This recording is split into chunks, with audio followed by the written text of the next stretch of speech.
देखिए, एक non inverter fridge है, ठीक है।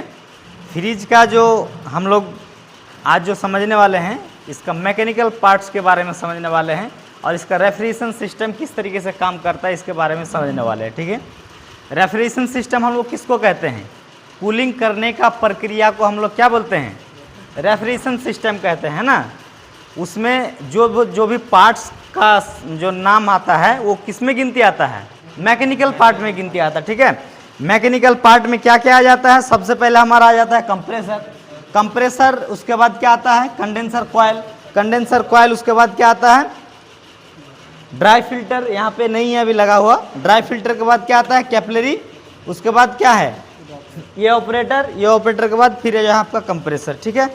ये आपका मैकेनिकल पार्ट हो गया। मैकेनिकल पार्ट उस पार्ट को हम लोग कहेंगे जिसमें गैस का संचालन होता है। जिस पार्ट में घूम घूम करके जा रही है उसको हम लोग मैकेनिकल पार्ट में गिनती में लाएंगे। लेकिन कंप्रेसर का बात किया जाए तो कंप्रेसर इसमें जो है ना दो भाग होते हैं। कंप्रेसर के अंदर कितने भाग होते हैं? दो भाग होते हैं। एक भाग को हम लोग क्या बोलते हैं? Mechanical part. एक भाग क्या बोलते हैं? इलेक्ट्रिकल पार्ट, ठीक है ना। इलेक्ट्रिकल पार्ट क्या है? उसके अंदर जो लगा हुआ मोटर है उसको हम लोग इलेक्ट्रिकल पार्ट बोलते हैं और उसके अंदर लगा हुआ जो पिस्टन है उसको हम लोग क्या बोलते हैं? मैकेनिकल पार्ट बोलते हैं। पिस्टन का काम क्या है? वो गैस को कंप्रेस करना, गैस को इधर से उधर करना, मतलब एक तरफ से खींचना, एक तरफ से बाहर करना, है ना। यहाँ पे देखिएगा तीन लाइन है, जैसे कि ये एक लाइन है, ये एक लाइन है, ये एक लाइन है। पाइप भी बोल सकते हैं या लाइन भी बोल सकते हैं, ठीक है। तीनों लाइन का अलग अलग नाम है। ये हमारा क्या है? ये डिस्चार्ज लाइन है। डिस्चार्ज का मतलब समझ में आ रहा है?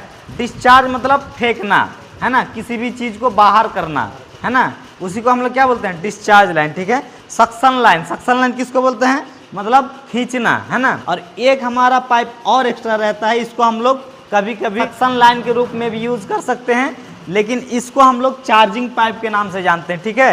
ये सक्शन लाइन और ये कहते हैं चार्जिंग लाइन, दोनों एक ही प्रकार का दो भाई है, अलग अलग इसका नाम है। अगर ये कभी जाम हो जाए या बाई चांस हमारा टूट जाए तो इसको हम लोग क्या कर सकते हैं?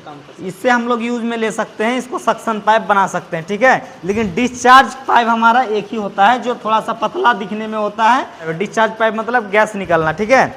सक्शन मतलब गैस को खींचना और चार्जिंग मतलब हम लोग क्या करते हैं, जब भी एसी में फ्रिज में कभी भी जो है गैस खत्म होता है तो कोई ना कोई हमको जगह चाहिए उसमें गैस डालने के लिए, तो इसको हम लोग गैस भरने के लिए यूज करते हैं उसकी, इसलिए इसको क्या बोलते हैं? चार्जिंग जो है लाइन बोलते हैं ना, ठीक है। अब देखिए गैस का प्रक्रिया को समझते हैं, गैस किस तरीके से काम करता है। जैसे हमारे कंप्रेसर के अंदर हम लोग गैस भर दिए, मान के चलिए इसमें कितना नंबर का गैस है। जब भी हम लोग गैस भरेंगे तो देख के भरेंगे इसमें कितना नंबर का गैस होगा। कंप्रेसर में लिखा हुआ रहेगा R600A नंबर का गैस इसमें लगा हुआ है, ठीक है। तो R600A नंबर का हमने गैस भर दिया। गैस भरने के बाद गैस काम कैसे करता है? गैस जो है हाई प्रेशर से यहाँ से निकलता है और जब हाई प्रेशर से गैस निकलता है तो गैस पूरा गर्म रहता है और गर्म गैस को हम लोग किसी प्रकार का यूज में नहीं ले सकते हैं, तो उस गैस को हम लोग क्या करते हैं? घुमा घुमा करके ठंडा करते हैं, ठीक है। ये इसका नाम क्या है? Condenser coil. कंडेंसर का कॉइल काम क्या है? ये जो है घुमा घुमा करके जो गैस का हीट है उसको क्या करता है? हवा में एवापोरेट करके ठंडा करता है और लिक्विड फॉर्म में बदलता है। वही लिक्विड फॉर्म क्या करता है? यहाँ एक ड्राई फिल्टर लगा रहता है, लिक्विड फॉर्म को छान करके शुद्ध करता है। उसके बाद उसका जो प्रेशर है उसको स्लो करने के लिए, लो करने के लिए, ड्रॉप करने के लिए हमारा ये कैपिलरी पाइप का यूज किया जाता है। कैपिलरी पाइप कितना मीटर लंबा होता है? लगभग 3 मीटर लंबा होता है, 10 फीट लंबा, 10 फीट या 3 मीटर उसका लंबाई होता है, ठीक है।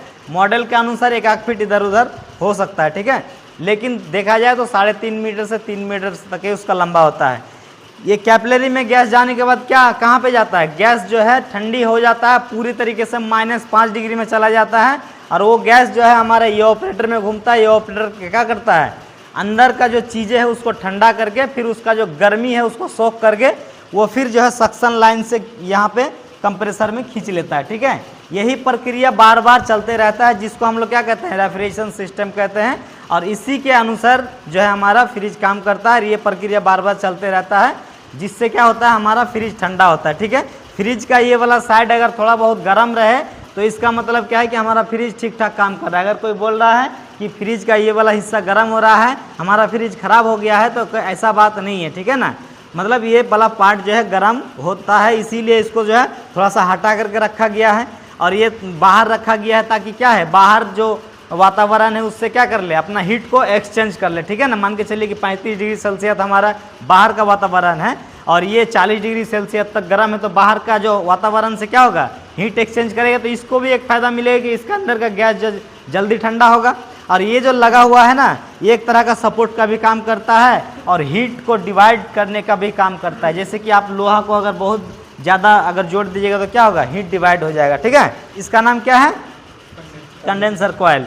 इसका नाम क्या है, कंप्रेसर। ठीक है, और ये जो इसका नाम क्या है, कैपिलरी। और ये जो इसके अंदर जो है ये जो रखा हुआ है क्या है, ये ऑपरेटर है ना।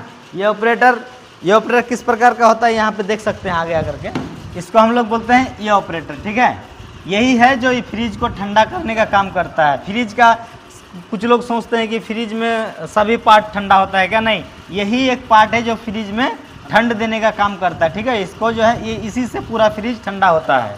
ठीक है, चलिए